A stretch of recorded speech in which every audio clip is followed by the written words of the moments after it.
Boucalichous. Aujourd'hui, je vais vous parler de Avaler du sable d'Antonio Grzegzeneski.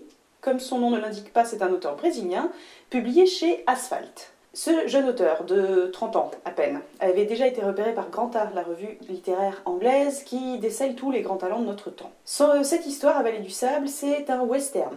Un western en littérature, c'est pas toujours évident, et pourtant ici c'est très bien. Le pitch est simple, comme dans la plupart des westerns. Il y a deux familles qui s'affrontent dans la petite ville de Mavrak. Les Ramirez et les Marlowe, c'est une lutte sans merci, jonchée de cadavres et de règlements de compte. Après la mort d'un de ses frères, Juan Ramirez revient au patelin.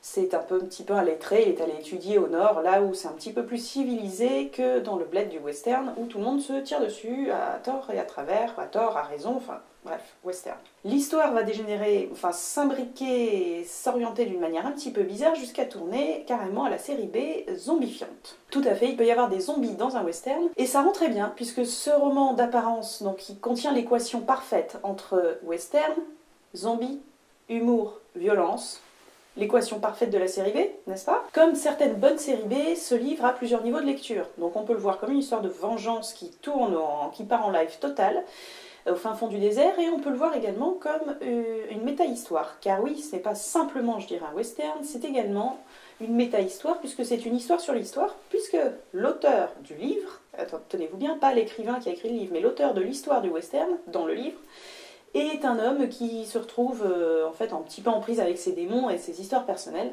Donc il cherche un peu à s'exorciser et à se mettre au clair à travers l'écriture pour trouver au final que c'est la meilleure façon d'exprimer ses sentiments, son ressenti et ses regrets également, puisqu'on est dans une histoire père-fils qu'on retrouve dans l'histoire du western. Pour ceux qui ont suivi, qui ne sont pas très familiers de méta-histoire, vous pourrez toujours placer que c'est un excellent western et c'est une méta-histoire. Il s'agit donc d'Avaler du sable d'Antonio Grzegzeneski aux éditions Asphalt. Voilà, c'était Boucalichous. Pour la suite, le reste, vous savez comment on fait. Vous cliquez, vous likez, vous partagez, vous commentez, parce qu'on aime bien savoir ce que vous pensez et quels sont vos avis après avoir lu les livres, si vous lisez tout ce dont on vous parle. Vous nous partagez, vous nous likez, vous allez sur notre site et vous allez sur les sites de nos partenaires et vous allez également sur le site de Lipfly. Allez, à très bientôt. Ciao, ciao.